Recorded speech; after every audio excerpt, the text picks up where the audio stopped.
안녕하세요. 잡시광입니다. 현재 중국 인민해방군 고위장성들 사이에 곡소리가 끊이지 않고 있습니다. 시진핑 주석은 지난 2013년부터 2017년까지 100명이 넘는 군 장성을 부패 혐의로 체포했습니다. 하지만 최근 몇 달 사이에 상장 7명 포함해 소장 이상 고위장성 30여 명이 비리 혐의로 낙마했습니다. 홍콩명보는 이를 두고 1949년 중국 건국 이래 전장에서 목숨을 잃은 군사령관 수보다 최근 부패 혐의로 낙마한 군 장성의 수가 많다고 지적했습니다. 그런데 최근 미 매체 블룸버그가 이렇게 시진핑 주석이 군 장성들을 파면시키는 숙청바람을 일으킨 이유를 자세히 보도해 파문이 일고 있습니다. 시진핑이 거의 쓰러질 정도의 충격을 받은 중국 로켓군 내부의 실체는 무엇인지 오늘은 이 소식 자세히 전해드립니다.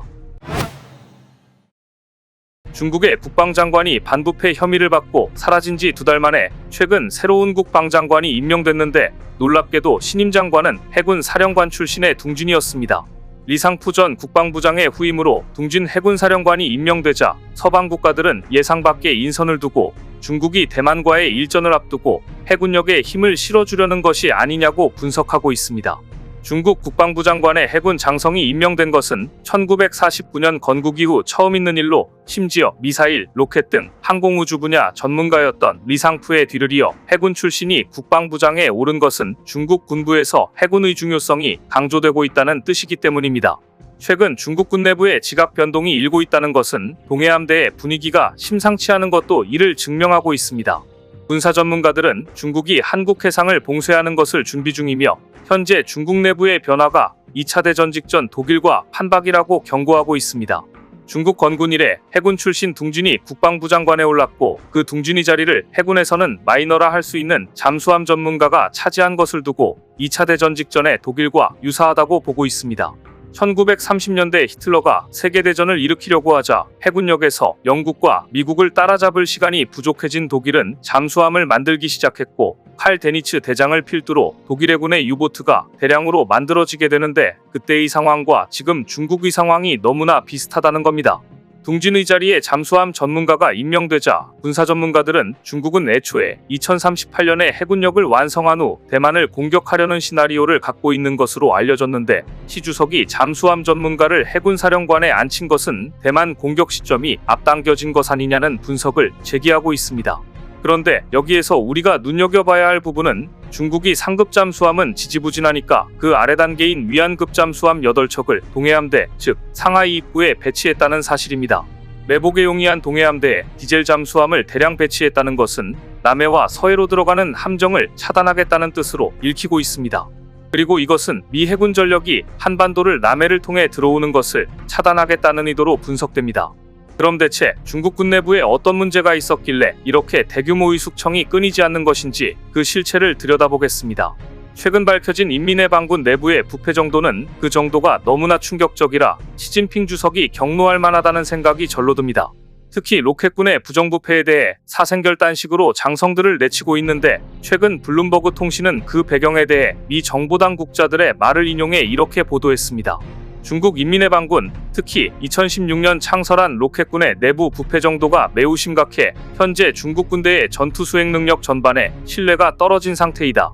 천문학적 돈을 쏟아부은 로켓군은 앞으로 수년간 주요 군사작전을 수행하지 못할 정도로 부정부패가 만연해 있다. 예를 들면 미사일에 연료 대신 물이 채워졌다거나 미사일 경납고 뚜껑을 규격에 맞지 않는 것을 사용해 쓰이지 못하고 있거나 탄환이 발사되지 않는 등의 문제들이 발각돼 불량품이 창고에 가득 쌓여 있다. 이로 인해 시진핑 주석이 향후 수년간은 주요 군사작전 수행을 고려할 가능성이 작아졌다고 본다. 심지어 중국군 중 일부가 허거를 만들어 먹으려고 미사일 연료를 사용했다는 증언도 나왔습니다.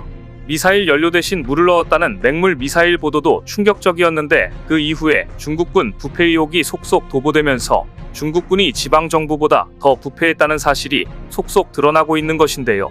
인민해방군 공군사령부 참모장교 출신으로 2016년 미국으로 도피한 인민해방군 전 해군 중령 야오청은 만연한 부패와 자금 부족이 인민해방군의 장비 역량을 갉아먹고 있다고 토로했습니다. 야오청은 자신이 인민해방군 공군참모로 재직하던 당시 공군 인사들이 미사일 고체 연료를 사용해 허거를 조리했다고 폭로했습니다.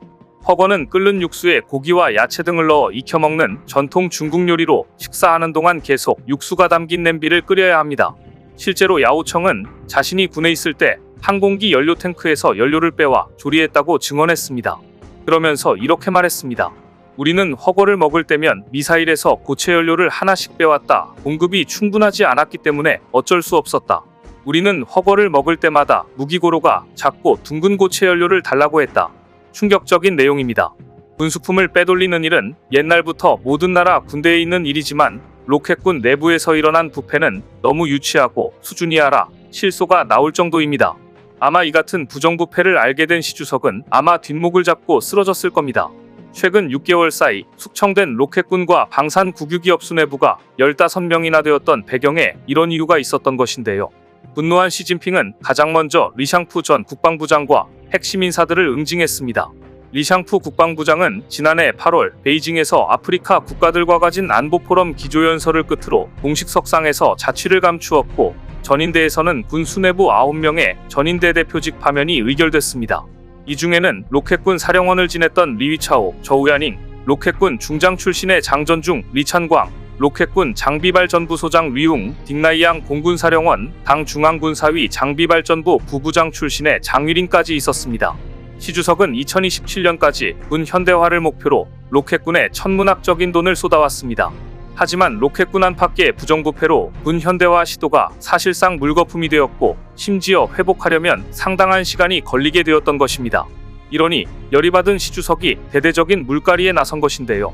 시진핑 주석의 분노는 아직 가라앉지 않은 것으로 보입니다. 인민해방군 기관지 해방군보는 지난 1.1 사설에서 올해에는 부정행위와의 전쟁을 벌일 것이라고 밝히며 앞으로 추가 숙청이 있을 것임을 예고했습니다. 한편 미 정보당국은 이번 숙청이 시 주석의 입지에 불리하게 작용하기보다는 오히려 그가 공산당 내부에 여전히 강한 영향력을 행사하고 있음을 보여주는 것으로 보고 있습니다. 물갈이도 하고 자기 사람도 심고 여러 가지로 시 주석이 칼을 휘두르고 있다는 것인데요. 그런데 로켓군 등 인민해방군의 부정부패도 열이 받는데 중국군은 다른 측면에서도 삽질 중입니다. 특히 사막 한복판에 초대형 삽질을 하는 것은 대부분의 전문가들이 이해가 되지 않는 삽질이라고 인정하는 일인데요. 중국은 미국과의 충돌 때 유사시 미군의 동아시아 진입을 막기 위한 전략의 하나로 사막에 미국의 신형 항공모함을 만들어 놓고 사격훈련을 하고 있습니다. 최근 미국 군사매체들은 중국이 미국의 신형 항공모함인 제럴드 알포드급의 크기와 형상을 본따 만든 모형을 신장 지역 타클라마칸 사막지대에 만들어 놓고 이를 이용해 대함 타격 훈련을 하고 있다고 보도했는데요. 특히 타클라마칸 사막을 찍은 위성사진을 보면 중국이 만든 표적은 길이가 약 330m로 정교하게 묘사된 아일랜드와 전자기식 사출기까지 만들어져 있습니다. 아일랜드에는 진짜 항공모함을 흉내내기 위해 안테나나 기타 장비를 장착할 수 있는 철탑까지 설치되어 있습니다. 중국은 이미 2010년대 동풍 21이라는 대함 탄도미사일을 만들면서부터 사막에 이런 모형 표적물을 여러 개 만들어 대함 타격 훈련을 하고 있는데요. 문제는 중국의 이러한 훈련은 실제로는 대함 탄도미사일의 명중률을 높이는데 거의 도움이 되지 않는다는 점입니다. 먼저 항공모함은 바다에서 50에서 60km 시속으로 굉장히 빠르게 움직입니다. 왼쪽 오른쪽 자유자재로 움직입니다. 동풍 26과 같은 탄도미사일은 사거리가 4000km라고 하는데 탄도미사일은 말 그대로 포물선을 그리며 떨어지는 미사일입니다. 그런데 바다에서 움직이는 항공모함을, 그것도 그 먼 거리의 항공모함을 타격할 수 있을까요? 이런 것이 가능하려면 항공모함의 실시간 위치를 탐지하는 감시정찰 위성이 필요합니다. 미국은 전 세계의 항공모함의 위치를 위성으로 감시하고 있지만 중국은 아직 이런 위성이 없습니다. 더구나 중국이 그런 위성이 있다 해도 미 우주군이 최근에 배치한 CCS 블락-10이라는 신형 전자전제머로 미군은 이를 막을 것입니다. CCS의 역할은 미군의 항공모함 위치를 추적하는 위성의 기능을 마비시키는 역할을 하기 때문입니다. 이런 점에서 사막에 미군의 항공모함 모형을 만들어 놓고 탄도미사일 타격 실험을 하는 것은 헛짓을 하는 것이라 보는 것인데요. 한쪽에서는 군 내부의 부정부패로 미사일에 연료 대신 물을 채우고 한쪽에서는 이렇게 비효율적인 일에 돈을 쓰고 있으니 시진핑 주석이 뒷목을 잡을 만도 합니다. 그런데 여기서 끝이 아니었습니다. 중국의 자랑 푸젠함에도 역대급 굴욕이 벌어졌습니다. 중국이 큰 기대를 걸고 있는 항공모함 푸젠은 최근 사출기 시험을 마치고 곧 시운전에 들어가려고 했습니다. 그런데 갑자기 항만에서 사라져 다시 드라이독에 재입고된 것이 발견된 것입니다. 최근 공개된 위성 사진을 보면 푸젠함은 드라이독에 재입고되어 대대적인 정비 작업을 진행하는 것으로 보입니다. 이를 두고 현재 다양한 추측들이 쏟아지고 있습니다.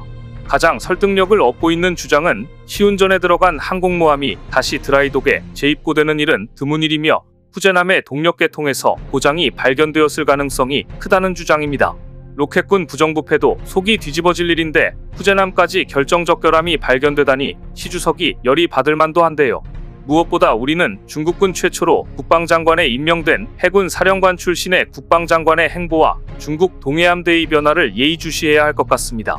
오늘 준비한 소식은 여기까지입니다. 댓글을 통한 여러분들의 많은 의견 기다리겠습니다. 시청해주셔서 감사합니다.